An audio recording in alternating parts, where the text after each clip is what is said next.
coming. Wish the day wasn't quite so ominous all day. Between the hail and the smog and everything else. But I'm Barbara Slaven, and I'm the president of the Historical Society, which is located here in this village. And we also have another building across the street. On Wednesdays, from now till the end of August, we are open from 10 to 1. And we also try to be open when we have an event in the park. If there's a band, a movie, that's not it. Cops and goblins, that type of thing. We try to be open. So, if at all possible, put your name out there. We'll have you on the list. Marsha will be sending you some information every time we have an event, and you can join us again. This is our 4th event this year, so we're really doing well, considering we did nothing for 3 years. Okay, so Joanne. Joanne is on our board, and she's a valuable part of our organization. She is our secretary. Plus, she knows everything there is to know about chickens, so she decided to write a book about it. And I'd like to now hand this over to you. Okay, please.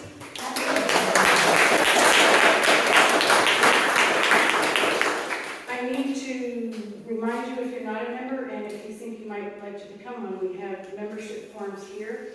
And I'm going to put this down. I didn't want to forget. If I hold on to it, I won't forget. Okay. If it's all right, I was asked to read some sections from this book, and I will do that. I'm going to keep it going.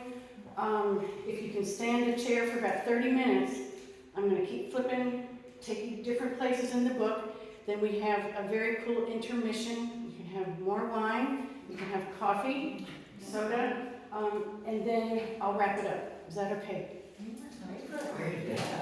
This is a cover. It was actually a Easter postcard from a long time ago.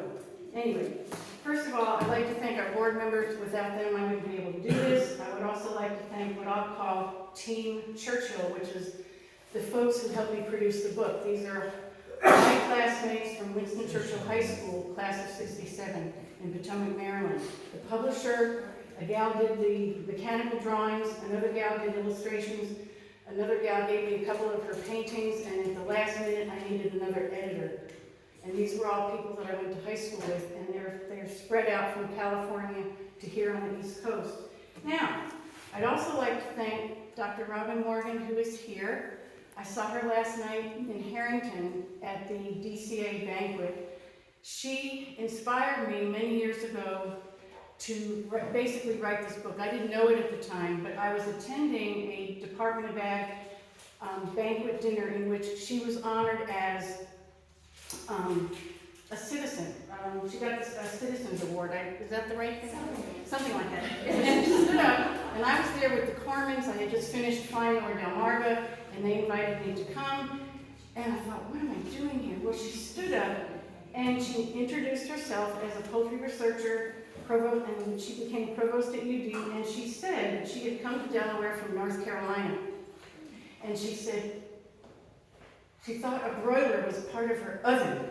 And I thought, no, I like this lady, because it reminded me of surfing in the 60s. I'd come screaming down Route 50, blast through Vienna, and there'd be this billboard that would say, shh, broilers are sleeping. What the hell is a broiler? I didn't know. I mean, if you're on the other side of the bay, you call it chicken. You don't refer to it as broilers. Now, let me keep it going. It's also dedicated tonight to the chicken farmers who we'll hear about later on. Some of them are still dealing with death on the farm. And it's not from avian influenza, and it's not from HBAI, but rather VLT. Let me see if I can say this right. Vaccinal infectious laryngotracheitis, which is still happening in Ellendale, Bridgeville, and several communities near us. I know a grower in Ellendale who in April lost 100 birds a day. When he came to the airport where I volunteer in a maintenance hangar, he had lost 800 birds. And he said he had to put off what he calls harvesting so that they could gain weight, which meant it cost him more. Now, if we can flip to, there we go. This particular image I saw in 2018 when I attended the spring meet. Georgie Parkanza was giving a speech, and I think she titled it "Ride It Out." And this was during Delaware Ad Week, and she was talking about the challenges in the chicken industry over the past 30 years, including advances in chicken house design, operating systems, improved bird health and weight gain, and feed conversion. She spoke frankly about the chicken farm and biosecurity, and she said, focus on what is within your power to control. And I sat there and going, wow. And then I looked at this and I thought, I like her. We're now good friends. So the question is, how did I get there? Meaning Delaware Ag Week. I'm not a farmer. The other question for tonight is, how did I get here? So I'll try to answer those. Now, can we go to, let's see, there we go. Ta-da! Now, this comes from the book, the section called About the Author, and it's on the inside back cover. So why did I write a book about chicken farming? Now, it's going to sound weird because it's my name, and I thought I should keep saying I thought I can't do that. So, Joanne grew up in Westchester County, New York, with chickens as her first pets. So this is me at about 9 or 10 years old. There were no cats, fish, or dogs in her suburban home, just chickens in the woods out back. The backyard flock of 3 leghorn roosters provided by Grandpa Kurz, my German grandfather, thrived in a home-built runway and coop complete with a food storage bin. Once her family started worrying about crowing, the roosters were traded for laying hens, Plymouth Rock. And although Joanne witnessed the rooster's demise at the local butcher's shop, she was hooked. While maintaining small flocks in Maryland and Kentucky, she learned how to kill roosters and process them.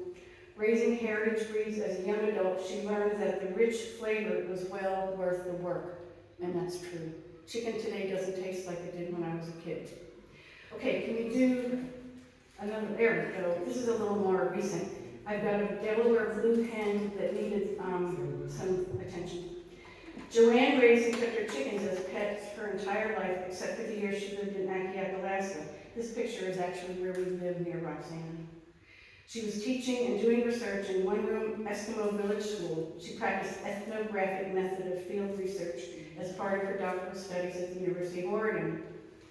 But even while maintaining graduate school classes and teaching, she kept chickens. She vividly remembers when the Mount St. Helens volcano in Washington State blew up at 9 a.m. on Sunday, May 18, 1980. Her chickens went crazy in the backyard. She didn't know what upset them so much until she heard the news the next day. Over the years, Joanne's chickens have provided her with both companionship and food. She learned to love their very personalities while providing the care they needed, like any other pet. And as a bonus for Joanne, unlike household pets, her chickens forced her outside, where she had to deal with the weather and critters, kind of like today, which provided the balance of life she's always needed. And then to finish this up, Chickens on Delmarva is much more to Joanne than history of the broiler industry and the growers on the peninsula. It's also a joyful personal journey of self-discovery, so hopefully you'll get some of that. Now let's do the preference. Okay, here's the Selbyville seal, and we'll take a look at it, and I want to show you the post office, and then we'll move on. My desire to write about Delmarva Peninsula chicken industry started when I received the book, Delmarva's Chicken Industry, 75 Years of Progress by William H. Williams. It was an apt gift. I have lived in 6 states, and in each one, I've had chickens as pets. After I read the book, the Millsboro newspaper, High Tide News, published the article, Sussex Homegrown Success Story, Cecil Steele's Pullet Surprise.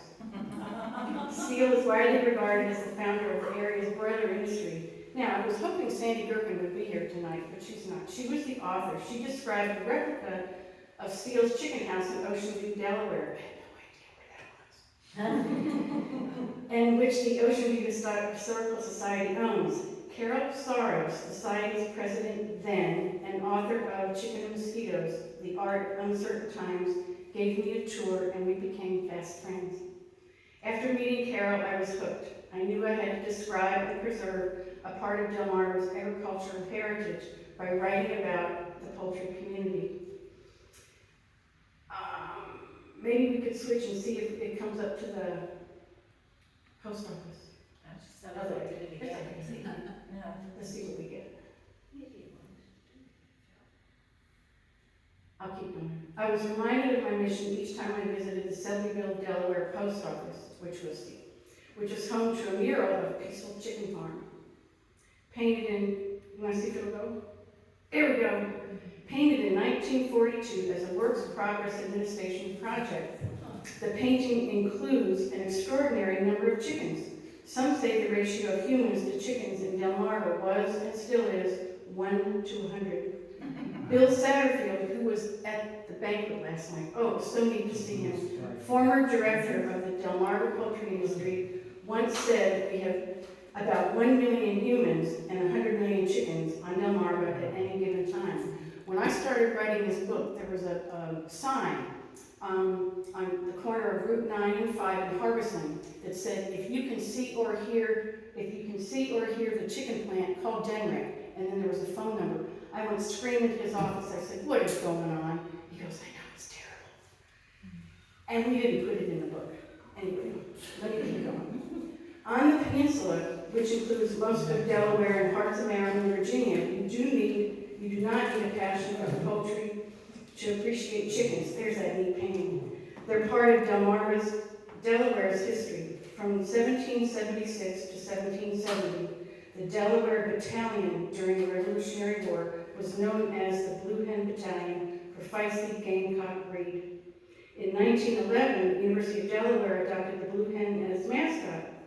Now named UD, the hen appears at sporting events where students cheer on butt-kicking chickens. Now, we'll see UD here in a minute. I have to tell on myself. My daughter went to Navy, what we call Navy, Naval Academy. And when I went to visit the first time as a parent, we of course stood in the stadium and watched a game. Well, who were they playing? University of Delaware. Out come the blue hens. I'm going, what? What? They killed Navy. It was so embarrassing. That was when I realized, what's a blue hen? On April 14, 1939, the Delaware General Assembly made the blue hen the state bird. The blue rooster has even appeared in popular ad campaign for Highmark Blue Cross Blue Shield in the state of Delaware. Now, on Route 9 there was a billboard. On Route 113 there was a billboard, and we'll see this guy here in a minute. More than a mascot, chickens are an integral part to the community and economy. The Delmarva Peninsula, which has been an island since the opening of the Chesapeake and Delaware Canal, is primarily rural. Farmers grow corn and soybeans to create feed for the chicken industry. Agribusiness giants such as Purdue and Tyson are household names and supermarket staples. The other thing I learned when I was working on this book is why you don't see Mount Air. I go past the plant, the feed conversion plant all the time. It's because it's sold not with their label, but to grocery stores like Hawkers, Aldi, etc. So if you want Mount Air chicken grown right there and processed in Selbyville, you have to go to Hawkers here in Millville, not to the food line, which is in Selbyville. If I go there, I buy chicken out of Virginia. It's Tyson. With an architectural background, and this, I need to interrupt myself too. When I first started working on this project, my publisher was Kevin Fleming. We had several meetings, and I was so excited about the abandoned chicken farms, and I said, I want to write about the chicken houses. He goes, Joanne, nobody wants to read about chicken houses. You're going to have to do better than that. I did anyway. I initially wanted to investigate the reuse of former chicken houses and the possibilities that are explored in Part 3. But I soon learned that there's much more to chicken farming than I realized. The poultry industry is tied to the weather, geography, and the history on the Delmarva Peninsula, and the ever-evolving story has a cast of colorful characters. Okay, if we could switch it, let's see if we get Yuki. There he is. There he is.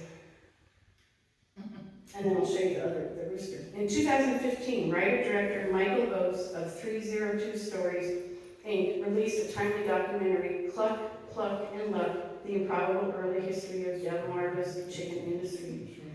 The film's images and interviews with industry pioneers and farmers thoughtfully describe the enormous contributions that the industry has made to Delmarva's economy and lifestyle. Both the film and this book detail the issues that surround Delmarva's poultry industry. Maryland lawmakers and environmental activists are challenging agribusiness. The general public often misunderstands the farmers' growing practices.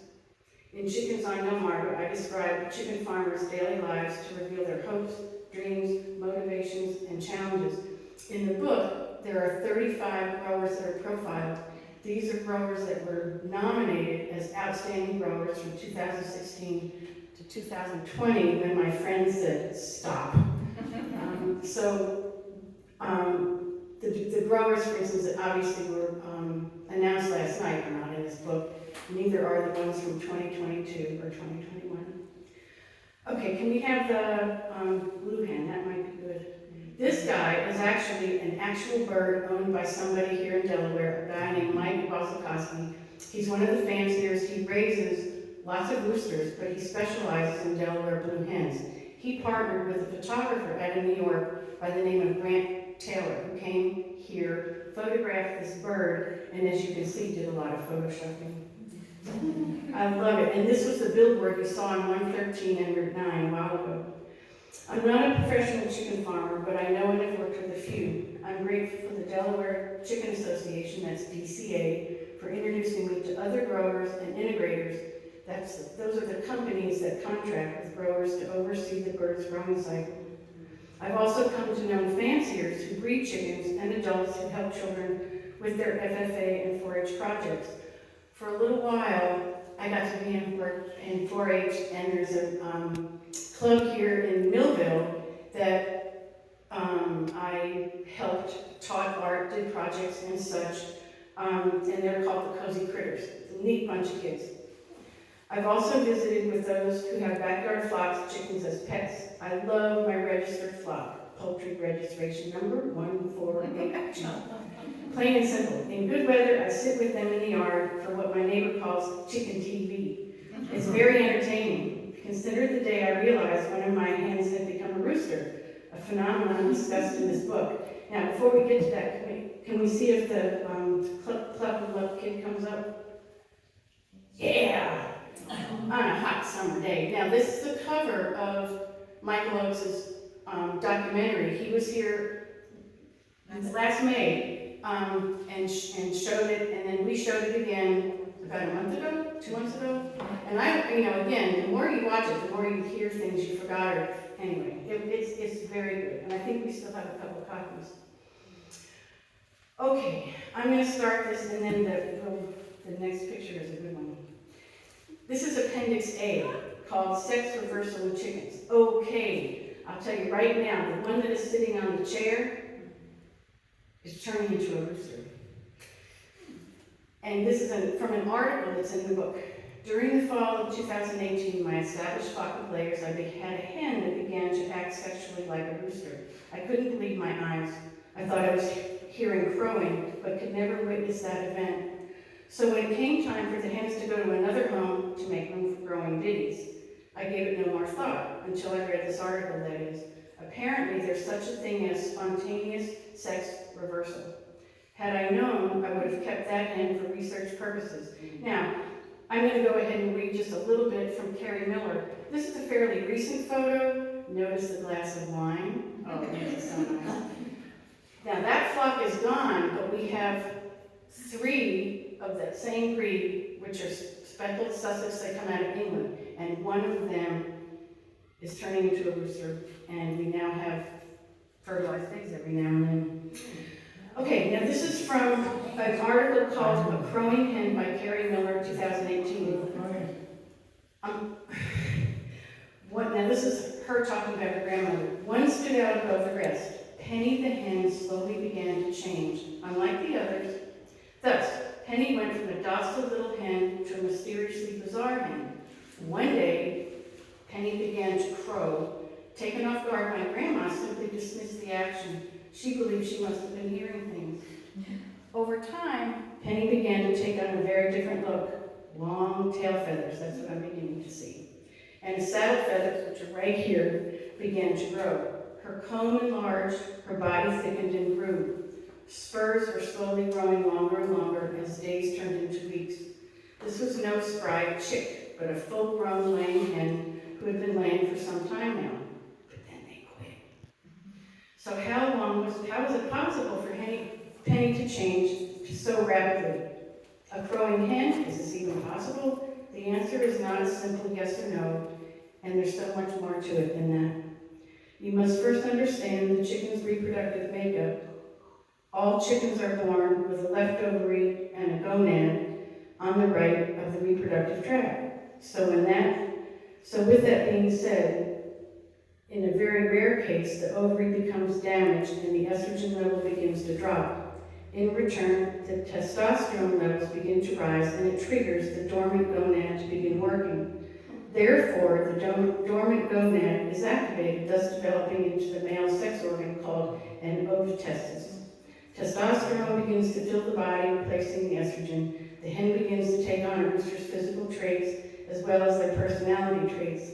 Transitioning during menopause is also a possibility. The other reason that I thought I should include this is about 2 years ago on NPR, there was a special. I listened to NPR on my way into, I teach painting in Ocean City, and at 9 o'clock every morning comes Bird Note. Well, one of the Bird Note episodes was on sex reversal in the entire bird population, not just chickens. And the woman researcher reporting was talking about cardinals and a couple stories that people had told her about the coloring in the male and female cardinal being a bit bizarre. So I thought, okay, I got it. Now, let's change and we'll talk about something a little easier. We'll also see a dinner menu in a minute. Through much of history, eating a younger, tender chicken at dinner was a luxury, noted William Williams, author of Delmarva's Chicken Industry, 75 Years of Progress. As a result, rulers and politicians often dangled chickens like carrots before the working class. Now I'm going to be talking about, this is my brother's dead rise, this is a menhaden. I'm going to be talking about those fish in just a second. For instance, in the 1600s, King Henry of France promised each peasant a chicken in his pot every Sunday. In 1928, presidential candidate Herbert Hoover made the same oath to Americans. Neither man honored the vow. It was not until World War II that most American families could afford broilers, which are chickens raised for consumption. I know that now. Let's go one more and see if we get the menu.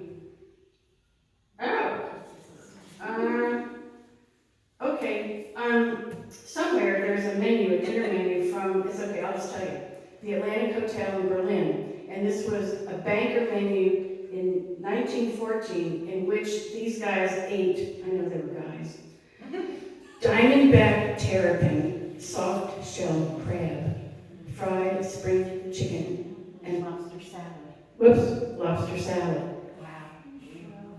Fried chicken was equated with all those others, and then there was dessert.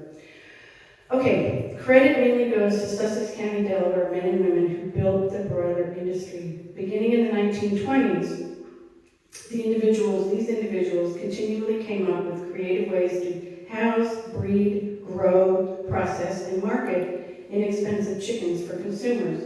In the process, they created one of the most advanced food productive businesses in the world, and Delaware growers have long been national leaders for broiler production. The growth of the industry is crucial to Delmarva Peninsula's economy. However, today's billion-dollar industry started with a mistake. Now, this is Cecil Steele.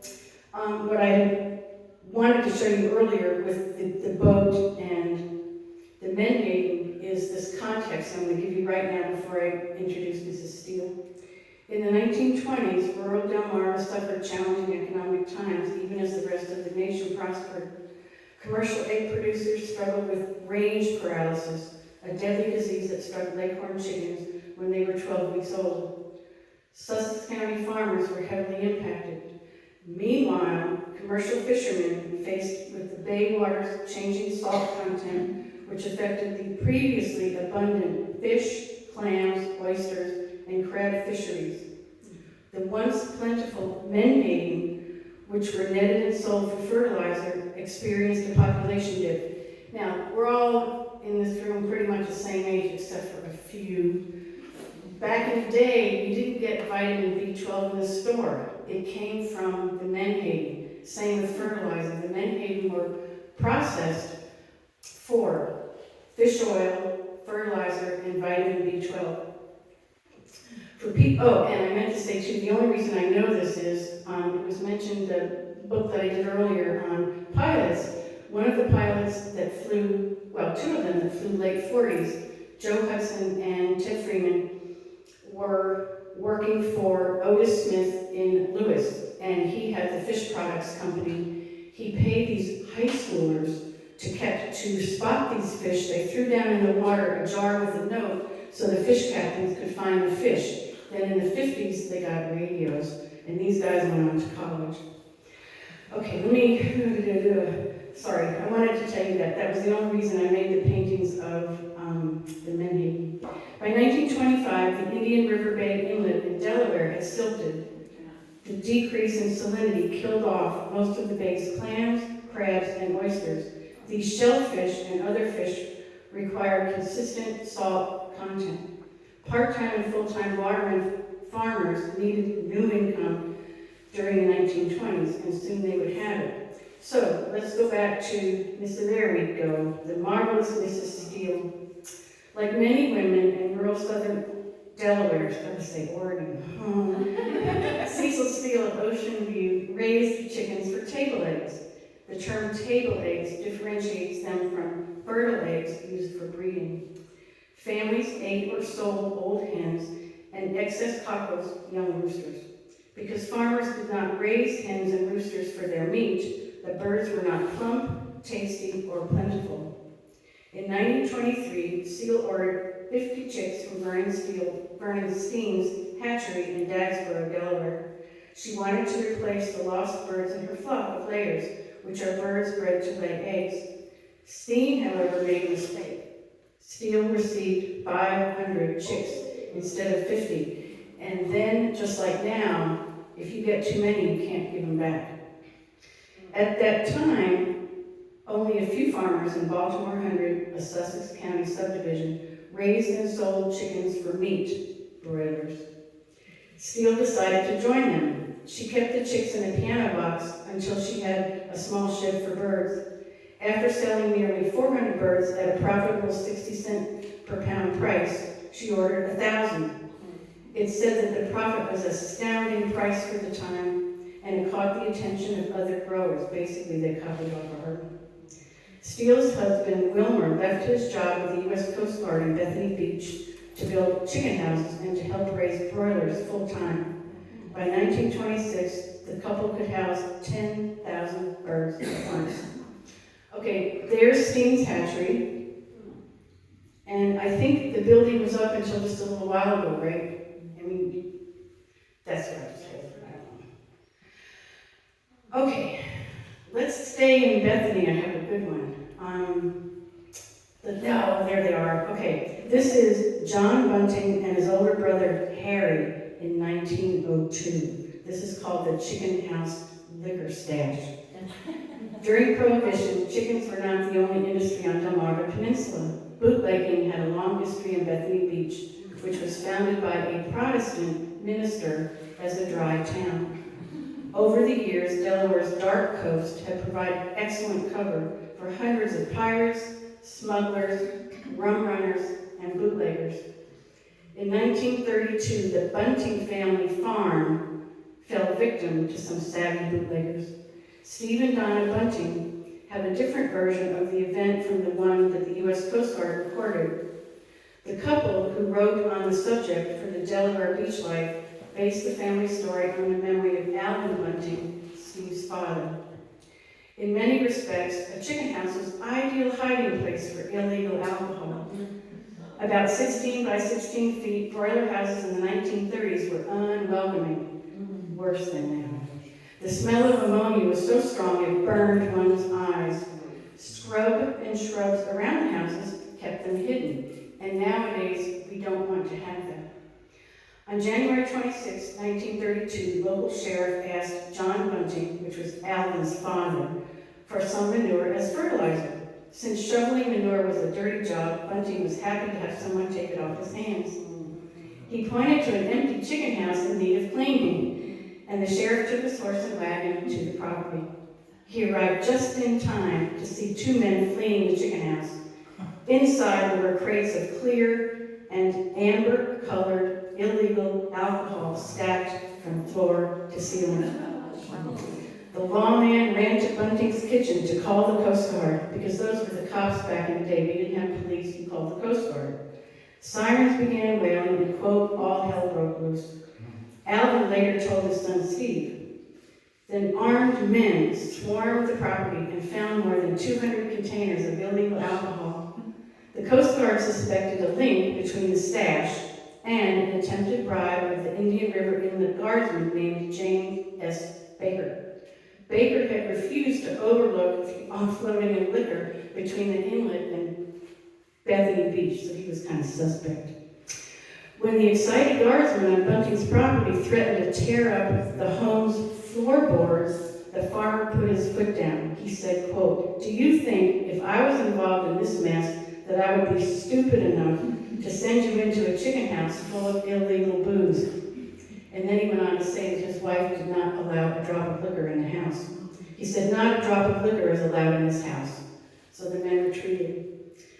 Okay, can we do the next one? There we go. Here's Elias Bunting, Christmas 1944, sitting on the bumper of a Pontiac. On December 5th, 1933, Prohibition was repealed. The bootleggers who used the Bunting house had nothing to do with the attempted bribery of the guard. As Bunting later learned, the two men were his brother, Harry, and nephew, Elias. The watermen were simply locals with illegal liquor. It was an unfortunate coincidence that the duo and the sheriff were in the house simultaneously. Now, this story was kept secret from everyone in the family until not recently, and then it was shared over one of the holidays. But for decades, nobody knew who the two people were. Okay, let's change. Alrighty. This is peeling off wax, removing pin feathers. This is a 1940 picture. Delmarva was one of the country's most intensive broiler-producing regions during the war, and chickens went first to the U.S. military. The remainder could be sold to civilian markets. However, there were sales beyond the government-imposed ceiling prices. The black market was thriving.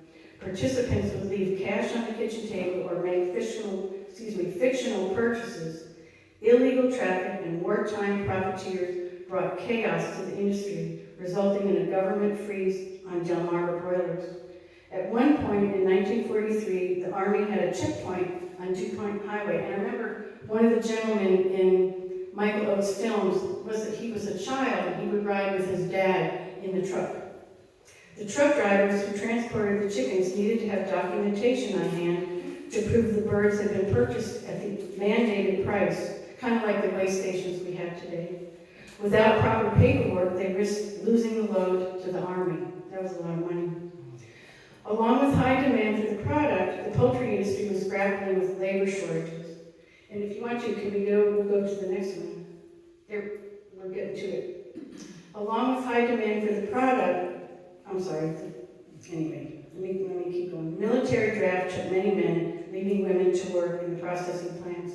However, many women left the plants to take jobs in the canneries, which offered better pay, fewer hours, and an improved working environment. Desperate for help, the hatcheries, farms, feed mills brought in German prisoners of war. Area residents whose loved ones were fighting abroad resented having the enemy in their backyard. It also created trouble with organized labor. However, the labor shortage helped spur the development of automation in plants, which was true. And I remember my former husband's grandmother had German prisoners of war on their tobacco farm in Kentucky. Okay, now I'd like to switch to something happier. And I would like to introduce two living legends, and I was really hoping they would be here tonight, but they're not. But I'm going to talk about them anyway. One is Mr. Bill Cobb, this gentleman right here, and I apologize very much. The article was in Coastal Point, and I was putting this together, and somehow I left his picture out, but there he is. The Indian River Hatchery, right here in Delaware, developed the Indian River Cross, which were known as baby beef broilers. They were produced by mating Delaware cockerels, which was the new meat breed, with the meat-type New Hampshire hens. The Indian River Cross chicks grew rapidly in efficiency. Their blocky body type and attractive feather pattern always impressed buyers. So what exactly did Mr. Cobb do with these broilers? He was what's called a serviceman. Now we call them supervisors. Mr. Cobb became a serviceman for Murray, which was bought out by Paramount Poultry, a division of Cargill in the 1950s. At Paramount, Mr. Cobb was one of 7 zone managers. It was his job to help poultry growers check the heated farm before delivering biddies, those are the chicks, order feed for 8 weeks, mash, crumbles, and pellets, chart and keep track of the dead, called daily mortality, record and dispose of properly. The supervisor's job today is much the same. Okay, can we do the chart? Oh, no, it's okay.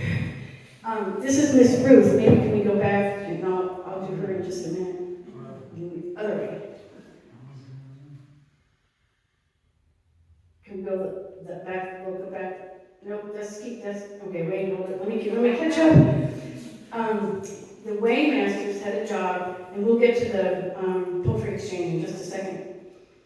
And they would track the weight of 100,000 birds at a time during the 8-week growth cycle. Birds were sold by weight, and many of them were already sold before it was time to leave the farm. Mr. Cobb said that the birds would be weighed during the day, and then they would be on their way to New York that night. Growers were reminded to have little feed in the bins hanging, and then to, again, keep them fed on the way, and to be sure to order feed sometime during the week, but not on Friday, not on the weekends. And last, he would tell them, at the first sign of trouble in your flock, contact your zone manager immediately. That was Mr. Bill Cobb, Zone C, Paramount Poultry, a serviceman during and after the war.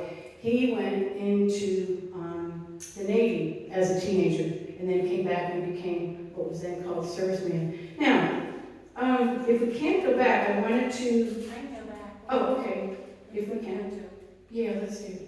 There she is. Okay, here's Miss Ruth Davis, who I was really hoping would be here tonight. She's also one of our living legends.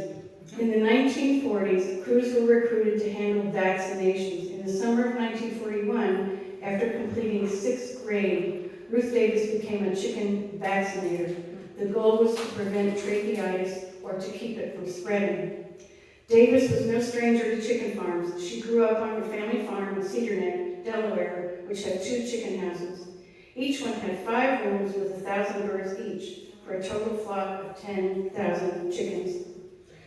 The flock benefited from glass windows for ventilation and light indoors, and let the birds access the fenced area outside. Inside, heavy clay water pots, like the kind we have here in our chicken house, held water into which the farmers added medicine if needed. And I remember as a young woman having to put warming medicine into the chicken water. In other words, that was how they got warm back in the day. In the summer, chickens ate pellets from grain in the yard. They matured, and the baby birds then ate mash, and then finally big pellets. Davis and her family carried the feed in buckets called scuttles. When the cotton feed sacks were empty, her mother, Elsie Evans, often used them for clothing material. In 1941, Davis and her mother worked on a vaccination crew with Grace and Jean Burbage, Mary Hawker, Ethel Mitchell, Helen Hawker, and Elfie Nilsson. And if you want to, can we go? There we go. Each morning, they loaded up the car with catching pins and lap aprons. They had to be on the road by 6 a.m. The crew boss was usually Mitchell or Nelson. Once inside the farm, they played different roles. The catcher often confined the birds to a pen and passed the chickens one at a time to the passer. The passer then gave the chicken to one of the openers, who spread the legs open and applied the vaccine solution on the anal area or vent. The bird was then allowed to run free. When the pen was empty, they moved to the next room and in a chicken house. The crew worked up to 10 hours a day with a break for lunch, usually Vienna sausages and baked beans, which they brought from home. For her efforts, Davis, who was 12 at the time, made 50 cents an hour. Okay, let's go to the exchange. There we go. This is the Eastern Shore Poultry Exchange, which ran from 1952 to 1969. And I have to say, it occurred to me the other day, this poultry exchange worked a lot like the tobacco warehouses and the tobacco auctions where I raised my children in Kentucky. When I was a college student, the art department was in one of the abandoned tobacco warehouses. Not a great place to go to school.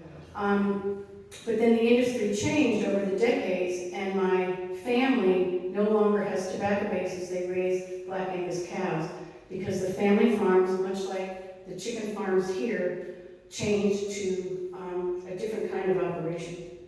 Okay, 1951, Townsend's Inc. of Millsboro, Delaware, built the first soybean processing plants on Delmarva. Purdue Farms followed in 1971. In the 1970s, there was enough surplus in homegrown corn and soybeans to feed all the broilers on Delmarva, and that was a big deal because 2 decades before they were having to bring feed from across the bay. In 1957, Townsend became the first fully integrated poultry company when it opened the processing plant.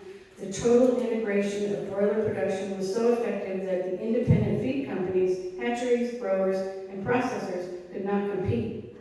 They were integrated or they disappeared. And I really believe this is one of the reasons we have so many abandoned chicken farms on Delmarva. Integration was also the death knell for the Eastern Shore Poultry Growers Exchange, a poultry auction that had given local businesses more control over the industry. According to Brandon Doyle of Doyle's Restaurant and the rack card there, the idea originated from informal discussions between growers, feed suppliers, and buyers who gathered at Woody's Diner in Selbyville. One grower, Ivy Hudson, had lived in Texas where onions were auctioned. The ESPGE held its first auction in June 1952, just north of Woody's. During that event, they sold 350,000 birds. The next day, they sold 352,000 birds. And they decided they would run 5 days a week. And then they put the live auctions on the radio. When sellers began processing their own plants, however, the events came to a close. The last one was in 1969.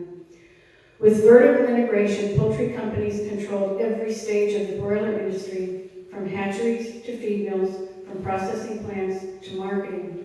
By 1985, Delmarva had 9 fully integrated companies.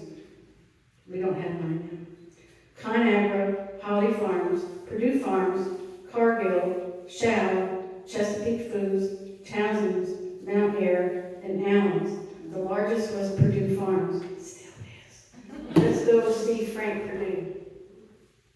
Okay, here's Marigolds. You'll see Frank in a minute. For decades, New York dressed chicken had dominated the auctions, and we're getting close to taking a break. Hang on. These birds were slaughtered and plucked, but still retained head, feet, and viscera, and I remember this as a kid. It was impossible to guarantee that the birds were free of disease. In the 40s and 50s, evisceration became part of the process, simplified quality control inspections. By 1959, mandatory inspections were the law. New York dressed chickens were a rarity.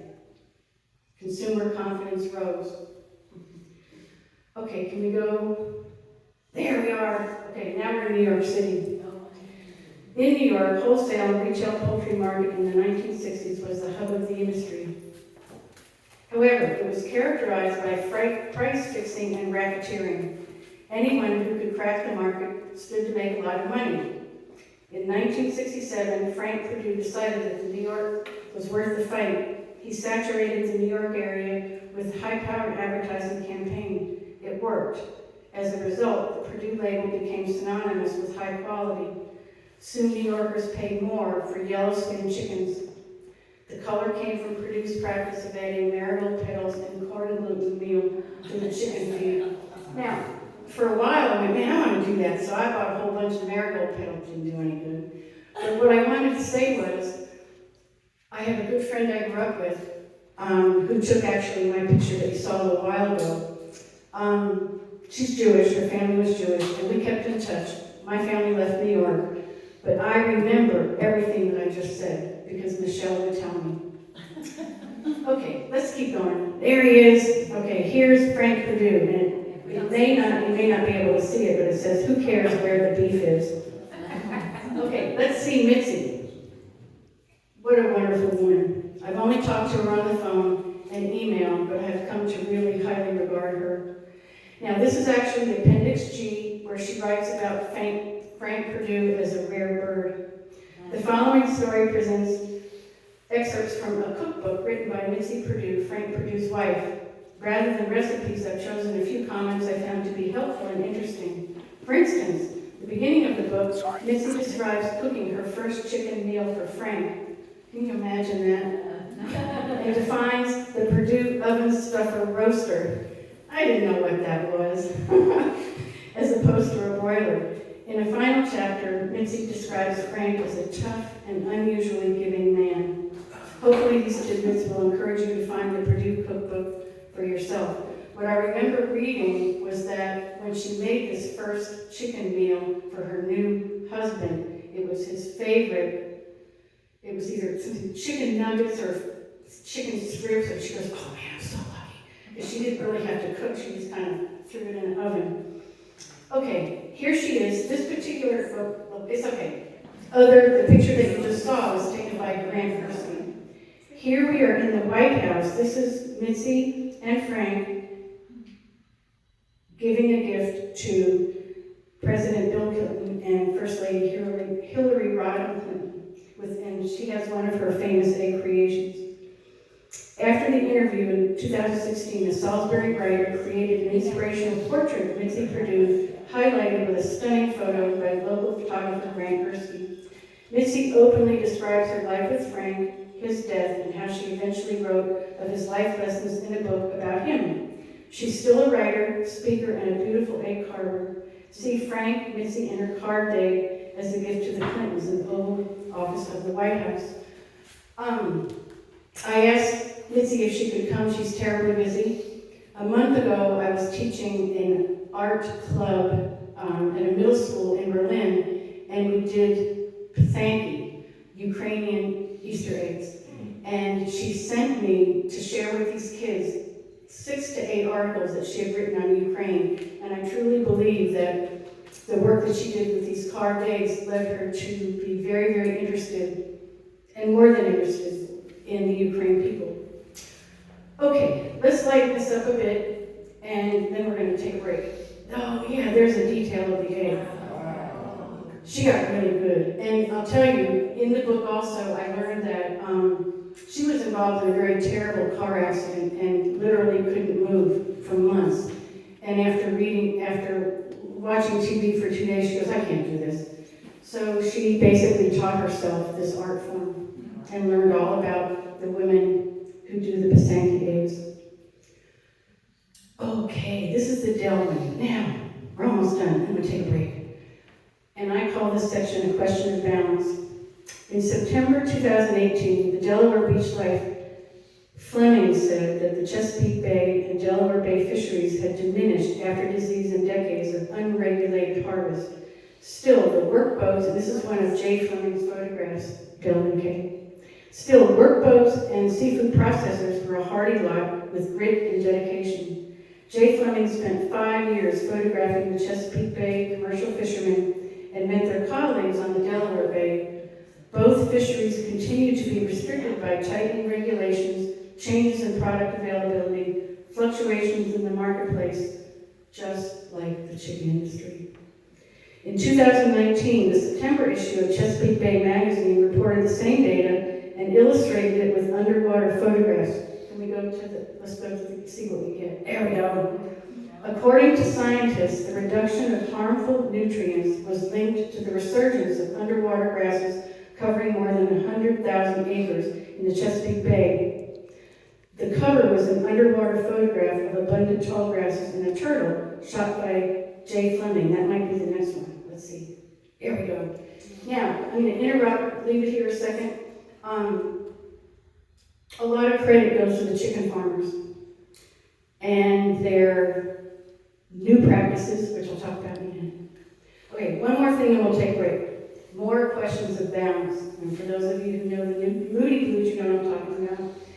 However, questions of balance will undoubtedly keep rising among local producers, farmers, especially concerned with chicken houses on Delmarva. Oh, can we go back? To meet new challenges with innovative ideas, Purdue Farms held the Chicken Welfare Enrichment Design Contest. Now, I know you can't see it, but when we take a break here in a minute, please come and see this. And it's my bad, I meant to put it, it was not included. This was actually the winner, I'll tell you about it right now. The company invited family farmers in its network to develop inventions to improve the lives of animals in their care. Jim Purdue said that some of the best meat quality comes from organic farms where there are windows and enrichments. And the gal that you just saw is Georgie Cartanza, and she grows organic chickens. We'll see her in a minute. He acknowledged that the birds needed more exercise. Temple Grandin and other judges focused on construction materials, design, portability, and cost. Contest winners Steve and Nicole Carpenter of Wadesboro, North Carolina, created what they called the Carpenter's Bench.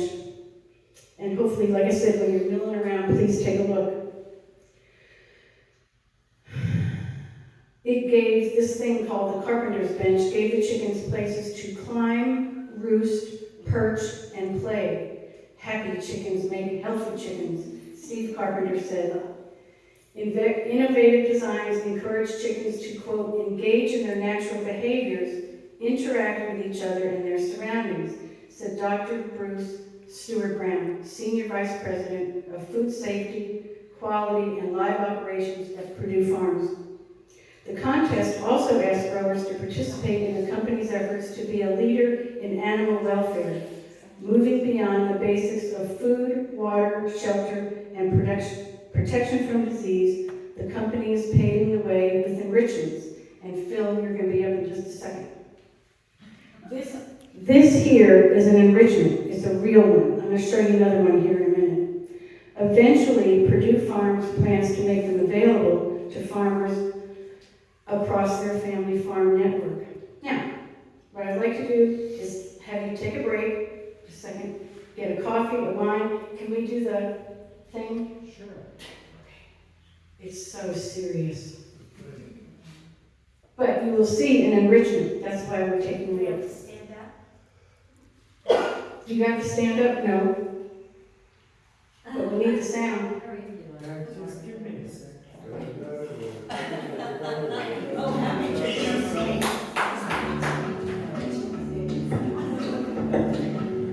You're going to see an enrichment.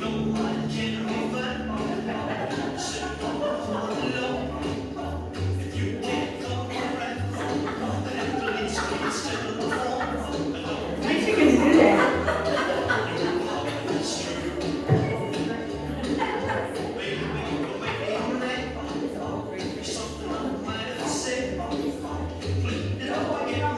Okay, see the ramp? See the bench? It's a carpenter's bench.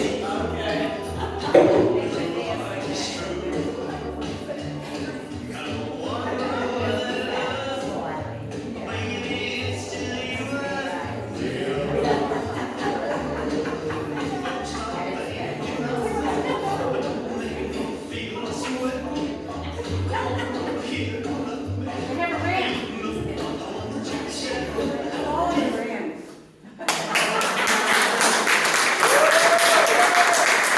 Okay, please take a break, and when we come back, I have just a little bit of tea on A little bit longer, and we have a couple of things to talk about. One is Joanne is also, as she mentioned, an artist, and this is one of her paintings. Isn't that incredible? And there's one in the other room of an old country store that we actually patterned this store after. So you'll see that and when you walk through, you go out the door. Joanne, you ready? Sorry. Okay, this segment will be much shorter than the other one. The other one was kind of the heavy-duty history. I'm going to show you a couple of growers, and then we'll wrap it up. But first, you to look under your seat and see if there's something under there. This is the door prize. There should be an envelope, a white envelope.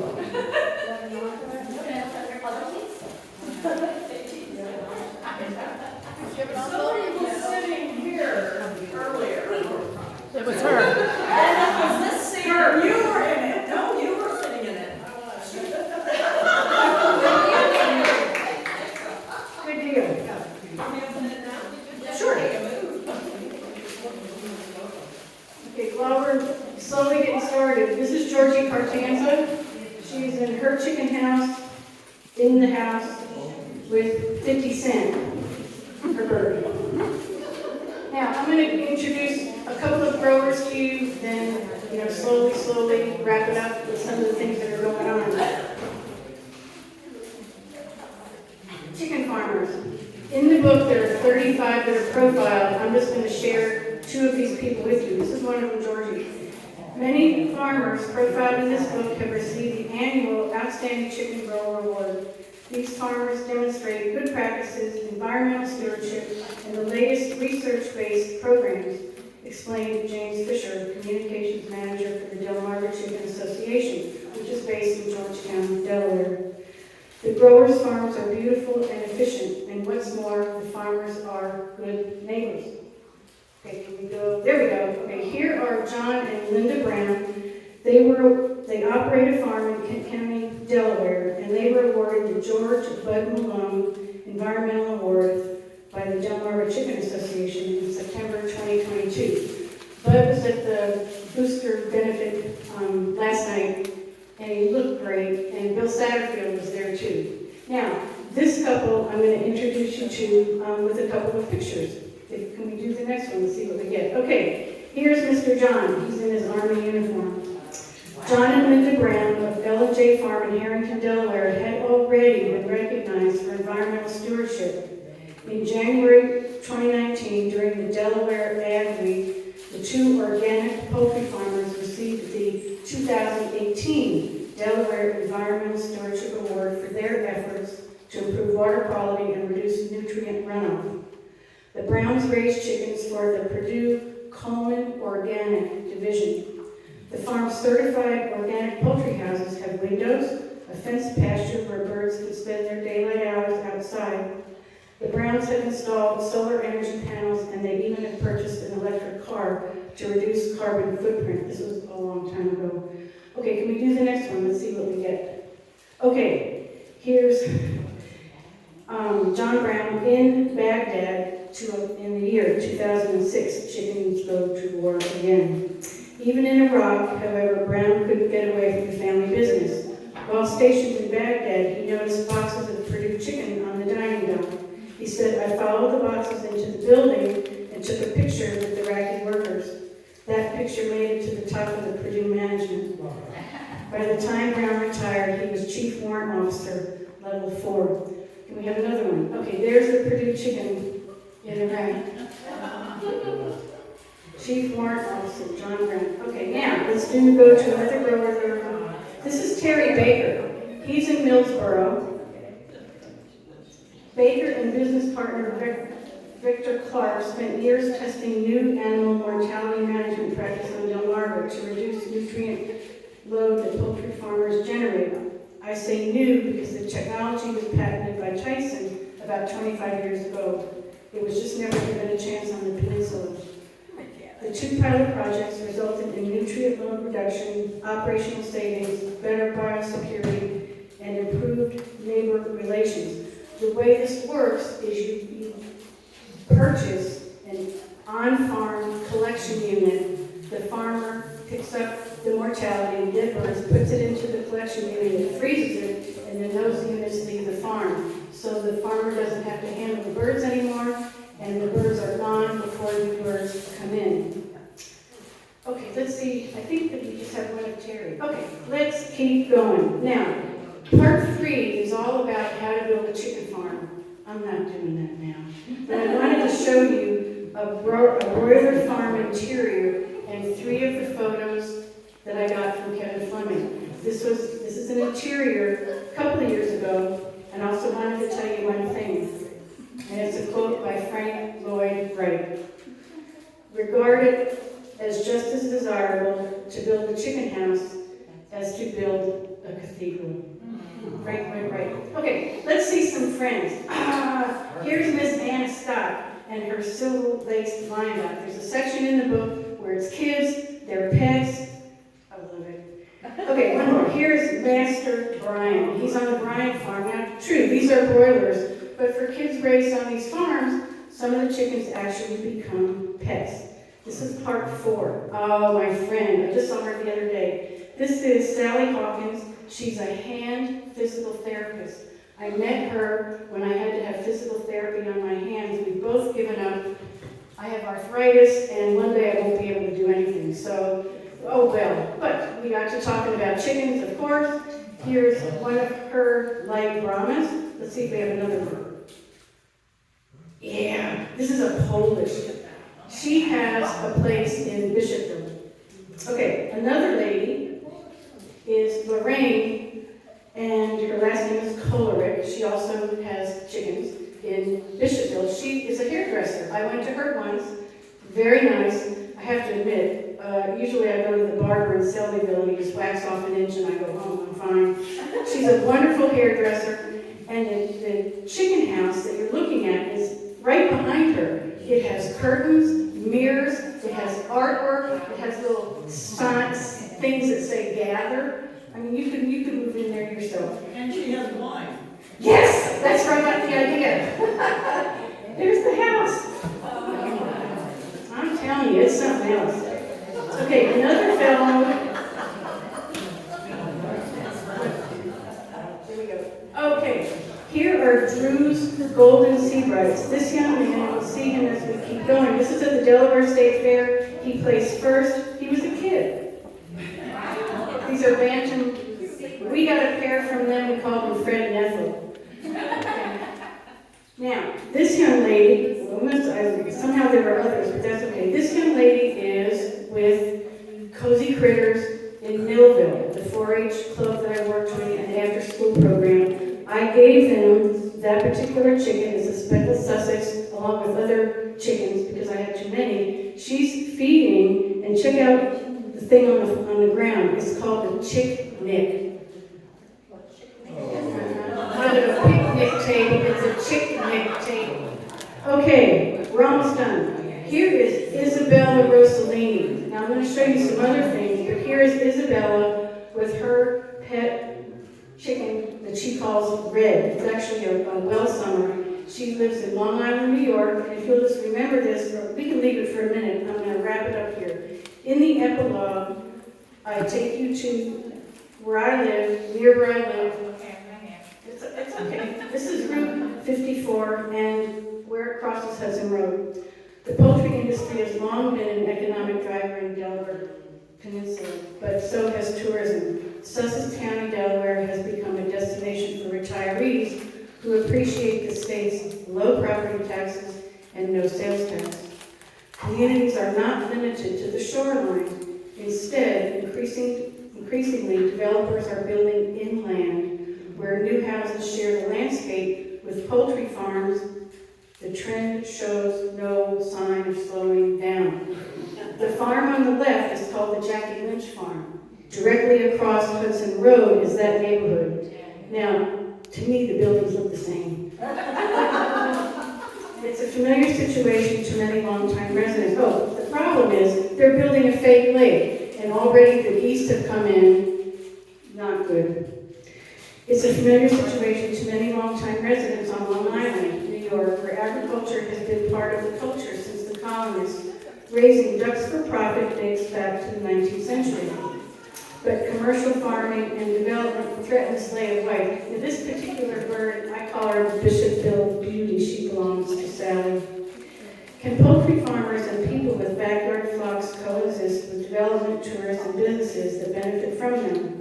Promoting specialization and diversity might be a solution. One case in point is Long Island farm owned by Isabella Rossellini, daughter of actress Ingrid Bergman and director Robert Rossellini. Let me tell you a little bit about her and we're done. She became a follower of Charles Darwin while pursuing a master's degree in animal behavior.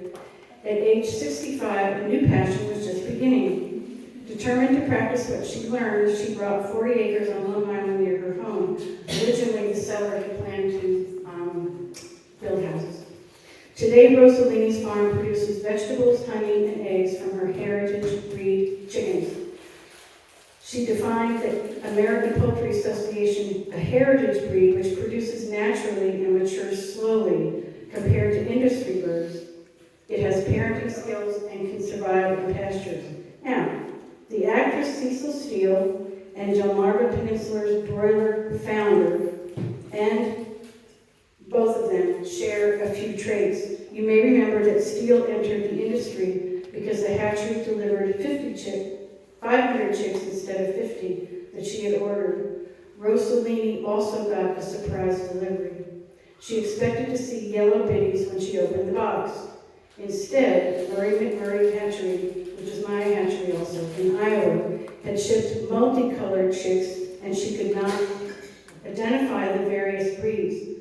So Rossellini called a friend, Patrice Casanova, who's a retired portrait photographer, to document the chicks' growth from biddies to adult egg-laying hens. She detailed her experiences in the book, My Chickens and I, which is right here. It has photos, her line drawings, and she describes all kinds of things that she learned in this book. It's really neat. The photos captured the birds' changing structure, coloring, and feather patterns. As the chickens grew, Rossellini could determine the different breeds within her mixed flock. She could also determine the sex. Unfortunately, the hatchery had made another mistake. It sent roosters along with hens. Now, I don't think the hatchery made a mistake. I think this lady goofed when she put a check in the box. What she ordered was a straight run. You get 50% roosters, 50% hens. And she wasn't paying attention to which box she checked for the breeds. The hatchery does not make a mistake. Roosters that became aggressive toward other birds and humans were euthanized. Quote, "You can't avoid it. There's always some killing on the farm," she said. In 2018, she also told writer Annie Tomlin that she could not eat her chickens. At first, Isabel thought it was because she was an actress, urban, and not a real farmer. However, she was consoled by Tiffany Brandon, who explained, "This happens to a lot of farmers." In conclusion, the Darwin disciple wrote that the birds in modern industrial farms were an example of useful breeds. Commercial birds don't practice brooding, which happens when a hen decides to sit on and hatch a clutch of eggs. "These chickens don't know how to be good mamas anymore," she wrote in her book. Oh, duh. On an industrial farm, parenting is not a needed trait. Instead, the industry favors chicken breeds that can lay more eggs than any other kind. Similarly, an ability to quickly gain weight is desirable if the birds are raised for consumption. Last. Thus, while industry farms are producing billions of chickens, they do not support diversity. Not yet. Now, I'm done, but I want to tell you more. There are researchers working right now on this diversity issue, and the one I know of works at the University of Kentucky. Her name is Jackie Jacob. She's working with Australops, Rhode Island Reds, and Plymouth Rock, and raising them on the university farm, and hopefully trying to push the idea of longer growth time and these hybrid chickens moving into the commercial arena. The idea would work if people were willing to pay for a bird that took longer to grow. But if it tastes better, she thinks they will. I'm done.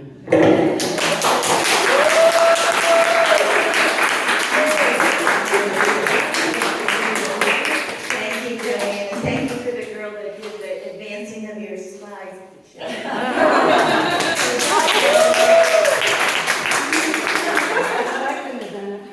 Anyway, wasn't that was neat. Now, if you're interested in her book, she has some information for you. But like I said, she's a talented person. Got some paintings, and all of them have been donated to the.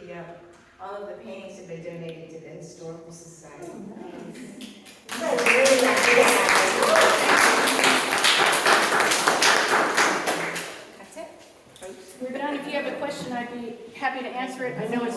know these seats are hard. Thank you for coming. I appreciate it.